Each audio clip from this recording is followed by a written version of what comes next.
Hello friends, இன்றைக்கி வந்து என்ன பார்க்க போகிறோம்னா வெங்காய சட்னி எப்படி ஆட்டுறதுன்னா பார்க்க போகிறோம். அதுக்கான தேவையான பொருள் என்னென்னு பார்த்தீங்கன்னா வெங்காயம், பூண்டு, புளி, மிளகா. அவ்வளோதான் ஃப்ரெண்ட்ஸ். வெங்காய சட்னி சூப்பராக செய்யலாம். வாங்க இது எப்படி செய்யலாம்னு வீடியோக்குள்ளே போகலாம். அதுக்கு அடுப்பில் வந்து ஒரு வடச்சட்டி வச்சு அடுப்பத்தை வச்சுக்கணும். அதுக்கப்புறமேட்டு எண்ணெய் கொஞ்சம் எடுத்து அதில் ஊற்றி எண்ணெய் காஞ்ச வாட்டி அவ்வளோதான் ஃப்ரெண்ட்ஸ். வடச்சட்டியில் எண்ணெய் ஊற்றிருக்கிறேன். இப்போ வந்து வெங்காயத்தை போட்டு வணக்கிக்கணும் நல்லா. அடுத்து பூண்டு போட்டுக்கணும். இது வந்து நல்லா வணக்கிக்கணும். நல்லா பொன்னிறத்தில் வர வரைக்கும் நல்லா வணக்கணும்.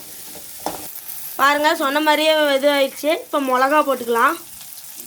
அதையும் நல்லா வணக்கிக்கணும். அது நல்லா வணங்கியாச்சு. இப்போ வந்து அடுப்பை ஆஃப் பண்ணிக்கலாம். இதை வந்து ஆறின வாட்டி மிக்சியில் போட்டு அரைச்சிட்டோம்னா நம்ம சட்னி ரெடி ஆயிரும்.